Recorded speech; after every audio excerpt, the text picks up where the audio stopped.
اعوذ باللہ من الشیطان الرجیم بسم اللہ الرحمن الرحیم السلام علیکم ورحمۃ اللہ وبرکاتہ۔ حقیقت العمل کے اس یوٹیوب چینل پر آپ سب کو خوش آمدید۔ معزز سامعین، آج کی ہماری گفتگو کا موضوع غیبت اور چغلی ہے۔ آج ہم ایک ایسے گناہ پر بات کریں گے جو ہماری زبان سے نکلتا ہے مگر دل اور ایمان کو کھا جاتا ہے۔ یہ گناہ اتنا عام ہو چکا ہے کہ لوگ اسے معمولی سمجھنے لگے ہیں، مگر یاد رکھیے یہ وہ گناہ ہے جو نیکیاں برباد کر دیتا ہے اور آخرت میں بہت سخت وبال لاتا ہے۔ اللہ تعالیٰ نے قرآن کریم میں فرمایا ہے، اے ایمان والو، زیادہ گمان سے بچو، بعض گمان گناہ ہوتے ہیں، اور تجسس نہ کرو اور نہ کوئی کسی کی غیبت کرے۔ کیا تم میں سے کوئی پسند کرے گا کہ اپنے مردہ بھائی کا گوشت کھائے؟ تمہیں یہ ناگوار ہے۔ اللہ نے غیبت کو مردہ بھائی کا گوشت کھانے کے برابر قرار دیا ہے، یعنی غیبت ایک ایسا کام ہے جو مومن کی غیرت، ایمان اور انسانیت کے خلاف ہے۔ رسول اللہ صلی اللہ علیہ وسلم نے غیبت کے بارے میں فرمایا، غیبت یہ ہے کہ تم اپنے بھائی کا وہ ذکر کرو جو اسے ناپسند ہو۔ اسی پر ایک صحابی رسول نے صلی اللہ علیہ وسلم سے سوال کیا، یا رسول اللہ صلی اللہ علیہ وسلم، اگر وہ بات واقعی اس میں ہو تو؟ آپ صلی اللہ علیہ وسلم نے فرمایا، اگر وہ بات اس میں ہے تو تم نے غیبت کی، اور اگر نہیں ہے تو تم نے بہتان باندھا۔ یعنی چاہے وہ بات سچی ہو یا جھوٹی، اگر وہ کسی کے پیچھے کہی گئی اور اسے ناگوار لگے تو وہ غیبت ہے، اور اگر جھوٹ ہو تو بہتان ہے۔ چغلی وہ ہے کہ ایک شخص کسی کی بات دوسرے کے سامنے اس نیت سے بیان کرے کہ ان کے درمیان برائی یا نفرت پیدا ہو۔ رسول اللہ صلی اللہ علیہ وسلم نے فرمایا، چغل خور جنت میں داخل نہیں ہوگا۔ یعنی جو ایک کی بات دوسرے کے سامنے فتنہ پھیلانے کے لیے پہنچائے وہ اللہ کی نظر میں نہایت ناپسندیدہ عمل کرتا ہے۔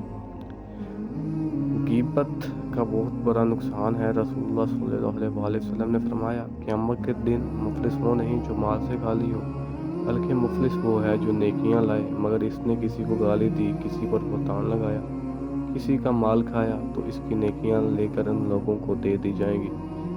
دلوں میں نفرت اور بدگمانی پھیلتی ہے، معاشرے میں اختلاف اور دشمنی بڑھتی ہے، اور اس کی سب سے بڑی وجہ غیبت اور چغلی ہی ہے۔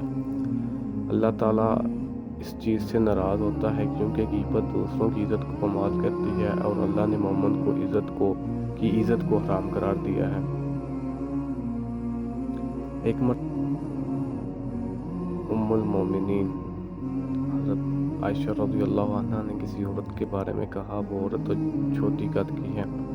نبی صلی اللہ علیہ وسلم نے فرمایا، ہے عائشہ، تم نے ایسی بات کہہ دی کہ اگر وہ پانی میں ڈالی جائے تو پانی کو بھی خراب کر دے۔ سوچئے، ایک معمولی سا تبصرہ اور نبی صلی اللہ علیہ وسلم نے اسے غیبت قرار دیا۔